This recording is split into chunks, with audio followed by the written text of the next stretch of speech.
Thank you so much, Governor. That was beautiful. Really enjoyed your words. Thank you. Next up, we have another wonderful speaker in store. We have Ambassador, there you are, Ambassador Ido Aharoni. So glad that you've come here today to share your words with us. You've been so generous to me already, so I'm so happy to meet you. Ambassador Ido Aharoni serves as a Global Distinguished Professor at New York University's Program of International Relations. Ambassador Aharoni is a 25-year veteran of Israel's Foreign Service, a public diplomacy specialist, founder of the Brand Israel program, and a well-known nation branding practitioner. Didn't know that was a thing. It's super interesting. I want to hear more about that. Ambassador Aharoni, who served as Israel's longest-serving consul-general in New York and the tri-state area for 6 years, oversaw the operation of Israel's largest diplomatic mission worldwide. Ambassador Aharoni is on the board of Mastercard and Enel-X's FinSec Innovation Lab. And he is here, most importantly, he is here with us today to share his thoughts on Bob Dylan. So I'm going to read to you his quote now. What Bob Dylan means to me. During my formative years, Dylan served as the lens through which I viewed the American experience. Growing up in Israel in the 1960s and 70s, America was the focus of my generation's aspirations and curiosity. He was the gateway to that America. Thank you so much for being here today.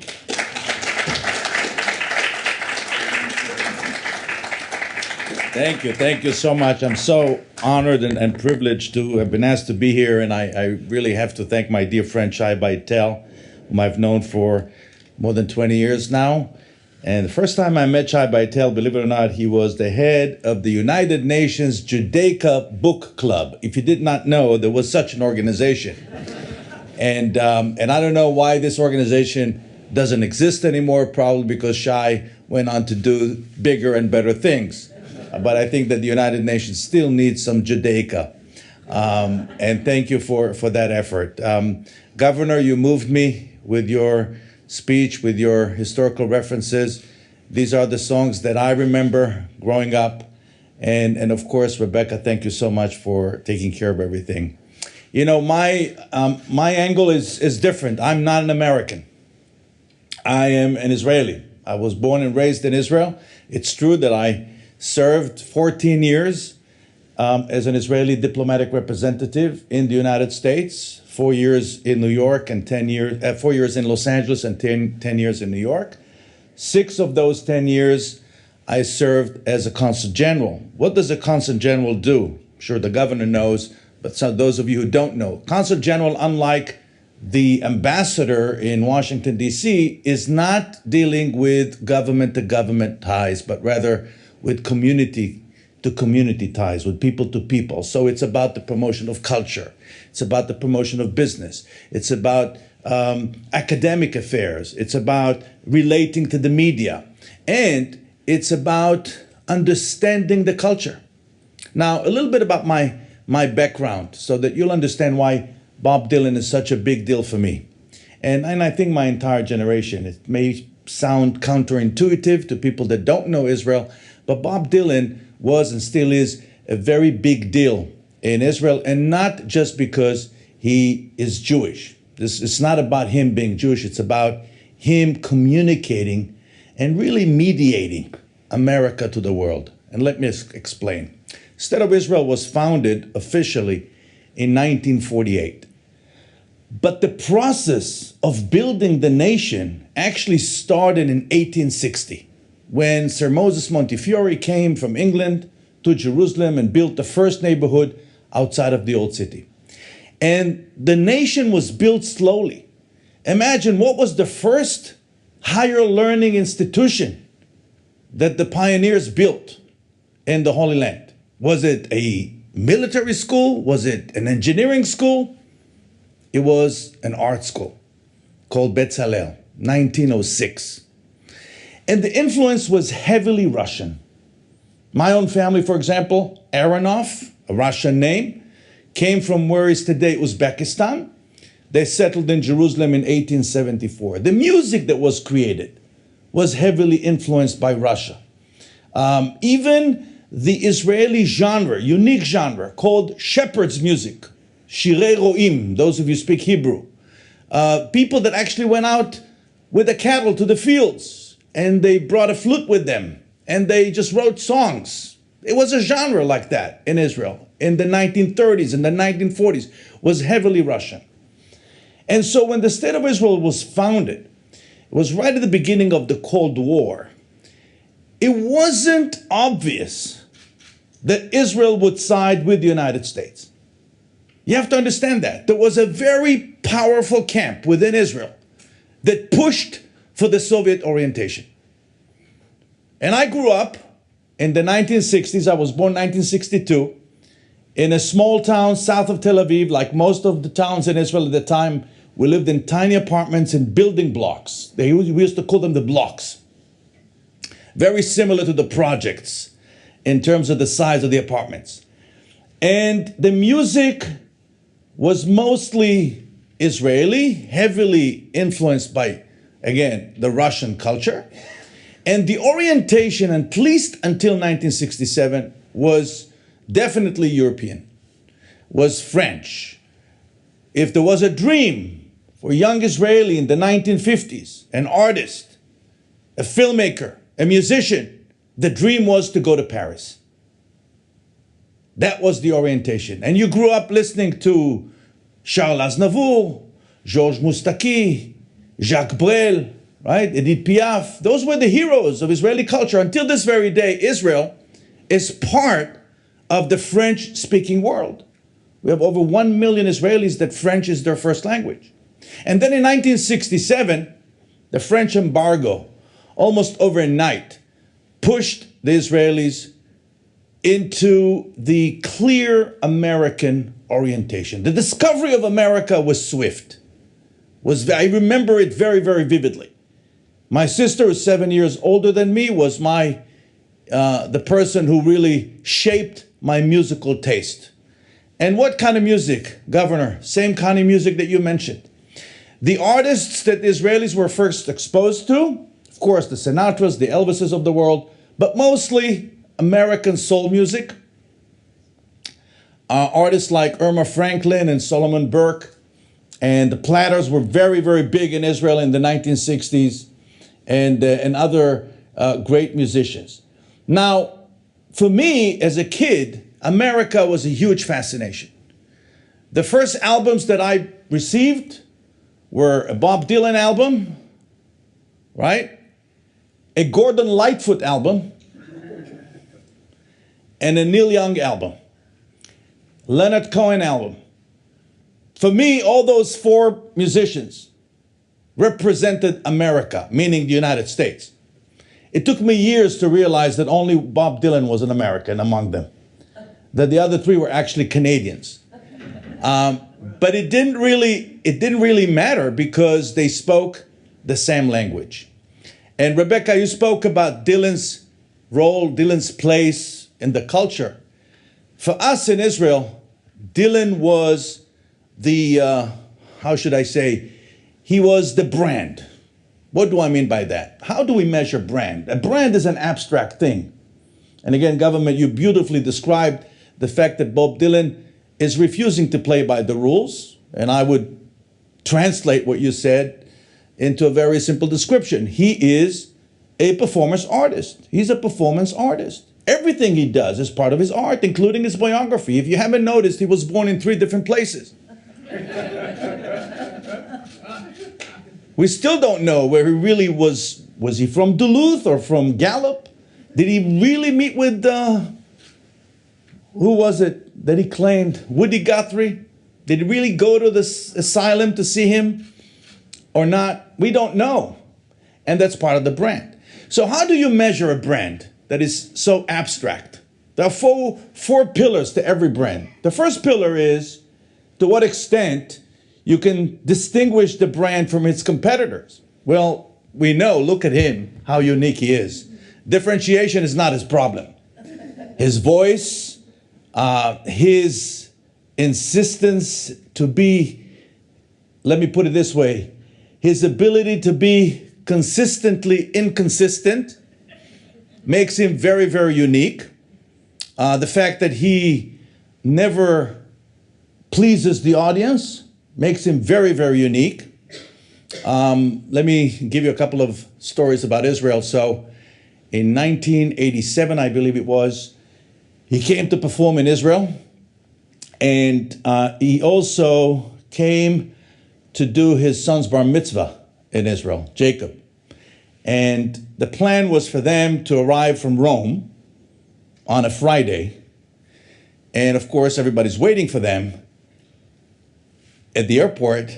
And the airplane lands from Rome and they're not on the plane. And there is no explanation they're missing. Bob Dylan and his son are missing. This is 1987. The whole country is panicking. And then on Friday and Saturday night, so almost 36 hours later, he walks into the hotel lobby, the Hilton in Tel Aviv, with his son. Where were you? We took the bus from Cairo. My son wanted to see the pyramids.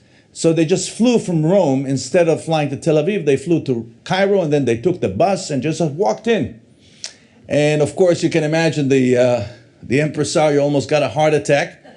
But the idea that he is so unique is very, very important in the construction of the brand. The second element about any brand, the second pillar, is knowledge.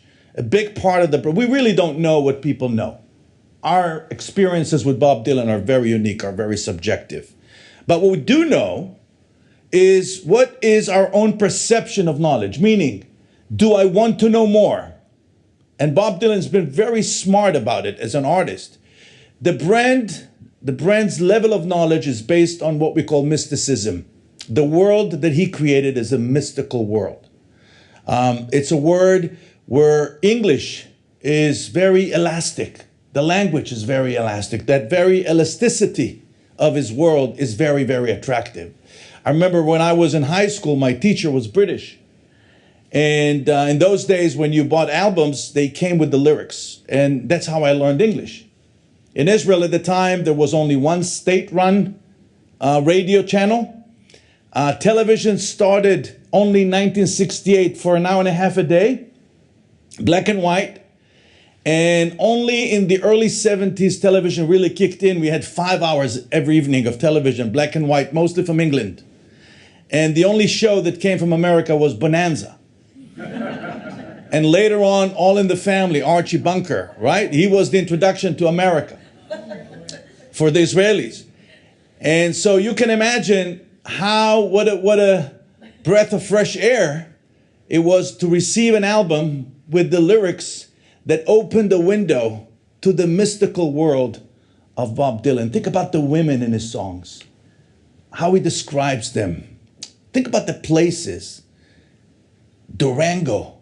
God, I love to go to Durango. What a place. And who's Isis? What's the story with Isis and the dead body and the grave? And this whole world is so mystical. And it's hugely, hugely attractive. And of course, it solidifies the notion of America as a brand based on freedom. The third element that every brand needs for its own well-being, so we said differentiation, knowledge, is esteem.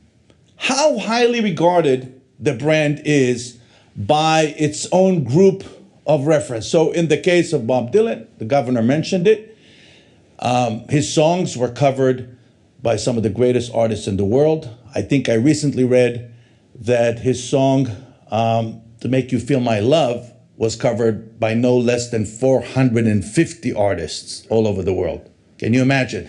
It was originally performed by Billy Joel, but really Adele is the artist that made it into an internationally recognized hit. And then the fourth element. So esteem, of course, is something that you win through hard work. And he became the voice of his generation, probably, again, reluctantly. We'll talk about that in a second. The fourth element is relevance. How relevant is it to your life, the brand? So if I'm, if I'm a sporting fan, and I don't know, if I'm the New York Knicks fan, the Knicks is very relevant to my life. If I'm a Miami Heat fan, they have the Heat is very relevant to my life. Bob Dylan has a following because his words, the world that he depicts, is so relevant to so many people. And that's the reason why when he sold his catalog, he was able to sell it for an unprecedented amount of money, not because there were such big hits, but because it was so, again, unique. It was such a brand, and the brand is so strong. Perhaps one of the strongest brands in the history of popular culture. In many ways, and I don't want to get in trouble saying this here next to my esteemed academic friends. I'm not here as an academic, I'm here as a fan. I think that history will remember him the way we remember William Shakespeare, in terms of his influence on the vernacular, in terms of his influence on the way we understand the world. And again, this elasticity is that secret sauce that keeps it together. One last word about that show in Israel was horrible. He stood on stage. He gave instructions to the cameraman not to take any close-ups. He was basically hiding from us. And he did it again the following night in Jerusalem. And we were heartbroken. We were heartbroken. I remember we were kids. We were heartbroken. And then I realized that that's, again, part of their persona. I watched, in preparation for today's program, an interview that he did for 60 Minutes in 2004, in which he refuses to accept the role of the voice of his generation. He's very reluctant to be given that responsibility. He doesn't want to be perceived. He said, I'm just an artist. I just communicate my thoughts, my dreams, my inner world to you.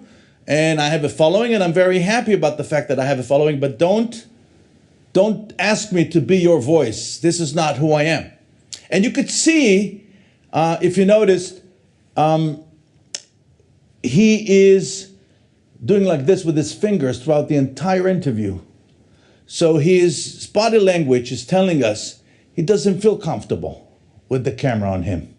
He doesn't. So it is possible to be a public figure, yet be extremely shy. Not like our shy, but really shy. And so with that, I just would like to thank you, and I'm so humbled and privileged to be here, to participate in this program.